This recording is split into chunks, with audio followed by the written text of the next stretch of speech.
Isang scooter, isang pindot, isang pagsabog. December 17th, 2024.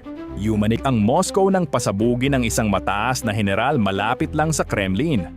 Pero ang mas nakakagulat, isang ordinaryong lalaki, walang training, ang gumawa nito. Bakit siya pumayag? Sino ang nasa likod? At paano mo papatayin ang isang taong sanay sa digmaan? Ito ang kwento ng isang assassin at ng isang uri ng gera na nagsisimula sa chat app at nagtatapos sa kabaong. Oras nang bumalik sa nakaraan. Welcome sa Shadows of the Past. Si Lieutenant General Igor Kirillov ay hindi basta-basta opisyal. Mula pa noong 2017, siya ang namuno sa tropang nuclear, biological, at chemical protection ng Russia. Sila ang depensa ng bansa laban sa pinakamapanganib na armas sa buong mundo. Pero noong December 17th, 2024, kahit gaano siya ka-eksperto, hindi siya nailigtas ng kanyang kaalaman sa kung anong naghihintay sa labas ng kanyang bahay. Pero sino nga ba talaga si Kirillov? Sa mata ng Russia, isa siyang bayani at tagapagtanggol ng bayan. Pero sa Ukraine at mga Western powers, isa siyang panganib. Noong 2 buwan lang ang nakalipas, isinama siya ng United Kingdom sa listahan ng mga pinatawan ng parusa at tinawag siyang malakas na tagapakalat ng maling impormasyon ng Russia. Sa Amerika naman, inakusahan siyang gumamit ng chemical weapons sa Ukraine. Dalawang magkaibang kwento para sa iisang tao. Ngayon, sundan natin ang mga hakbang ng assassin at kung paano naganap ang buong operasyon. December 10, 2024. Isang linggo bago ang pagpatay. Ayon sa mga investigador ng Russia, isang 29 na taong taga-Uzbekistan na si Akhmadjon Kurbonov na naninirahan sa Russia ay nakatanggap ng mensahe mula sa isang taong nagpapakilalang sa intelligence ng Ukraine. Sa isang encrypted messaging app siya kinuntak at inalok ng malaking kita. 2 araw pagkatapos, unang beses daw naka-video call si Kurbonov sa mga handler niya. Doon nalaman niya ang tunay na trabaho. Patayin ang isang mataas na opisyal ng militar ng Russia. Ipinangako sa kanya ang $100,000 at tutulungan pa siyang tumakas patungong Europa. Kahit walang background sa military o spying, pumayag si Kurbonov. December 14th, 2024. Alas 10:30 ng umaga, natanggap na ni Kurbonov ang kumpletong detalye at larawan ng target. Si Lieutenant General Igor Kirillov. Binigay sa kanya ang home address at araw-araw na routine ni Kirillov. Ayon sa utos ng mga handler, bumili si Kurbonov ng electric scooter gamit ang cash sa isang mall sa Moscow. 6:20 p.m. Nakipagkita siya sa isang di kilalang kontak sa isang park. Dito ibinigay sa kanya ang scooter na may nakatagong bomba sa loob. Nagpalitan sila ng scooter. Sinimulan na niyang isurvey ang apartment building ni Kirillov sa Ryazansky Prospect. Pinagmasdan niya ang mga security camera at inobserbahan ang kilos ni Kirillov. December 15th, 2024. 11:30 a.m. Nag-rent si Kurbonov ng kotse gamit ang peking ID sa isang car-sharing app. Gagamitin niya ito bilang observation post. Kinabitan niya ng secret camera ang kotse. May malinaw na view ng pintuan ng building ni Kirillov. Matagumpay niyang na-test ang camera feed.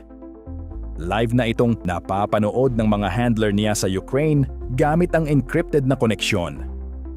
Gabi ng araw ding iyon, inulit niya ang surveillance. Tinansya kung anong oras umuuwi si Kirillov. December 17, 2024, araw ng pagpatay. 1 oras at 15 minuto ng umaga.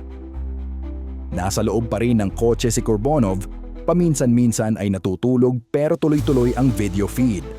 Ang mga handler niya ay nagpapalitan sa pagbabantay sa feed. Natanggap niya ang kumpirmasyon, tuloy ang operasyon. Pinayuhan siyang maging eksakto sa timing. Habang dumarami ang taong lumalabas para pumasok sa trabaho, nagpadala siya ng alerto sa mga handler. Kailangan na silang maghanda. 54 na minuto ng umaga.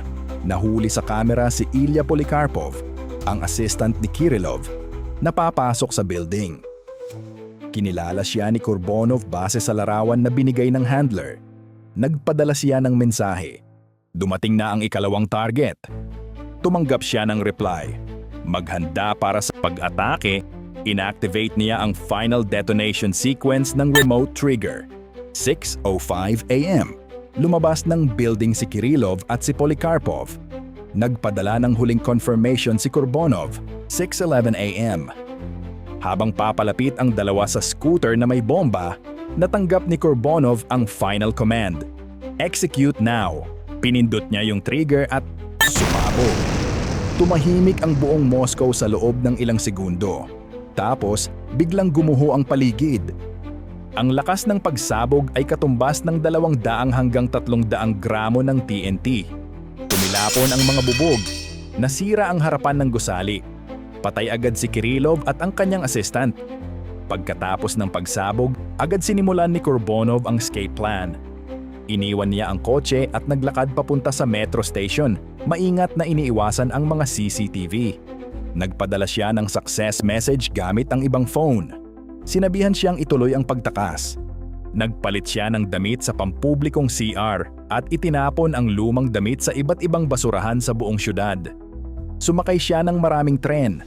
Nagpapalit-palit ng linya para malito ang posibleng mga sumusunod sa kanya. Gumamit siya ng prepaid card para mag-withdraw ng pera at bumili ng bagong damit. 11:30 ng umaga.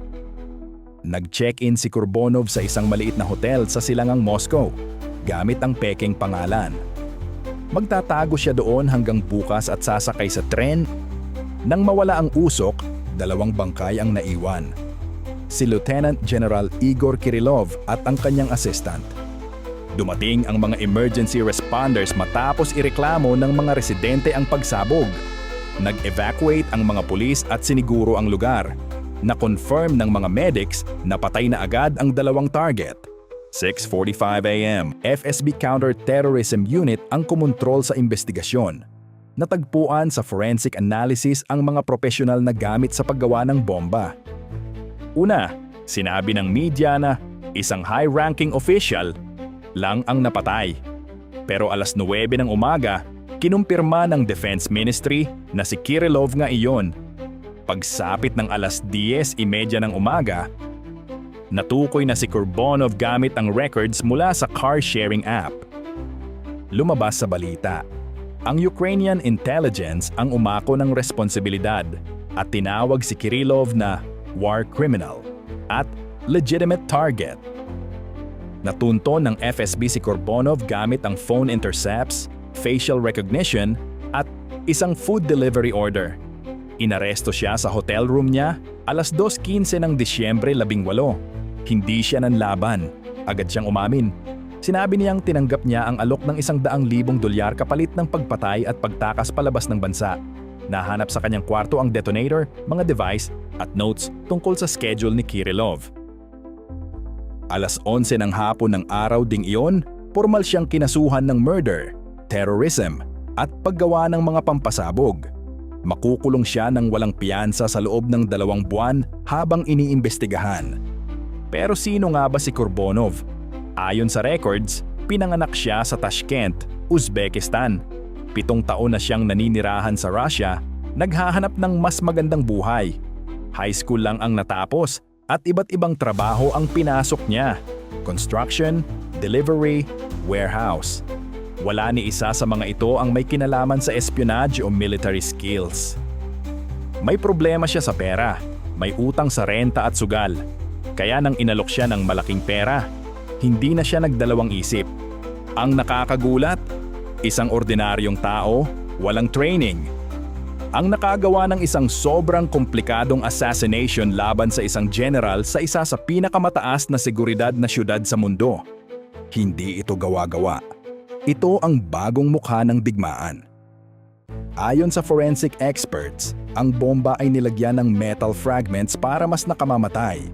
Mukha lang itong regular na battery compartment ng scooter. Pero sa loob, may precision engineering ng isang military expert. Isipin mo ang bawat detalye. Mula sa pag-alam sa routine ni Kirillov, sa eksaktong posisyon ng scooter, sa pagpili ng tamang oras at lugar, lahat ito ay pinagplanuhan ng sobra. Pero ang taong nag-trigger, isang ordinaryong lalaki. Dito na pumapasok ang mas malaking tanong. Gaano kahanda ang seguridad ng mga opisyal ng Moscow? Bakit walang nakapansin sa scooter na kahina-hinala? Paano nalaman ng Ukraine ang buong schedule ni Kirillov?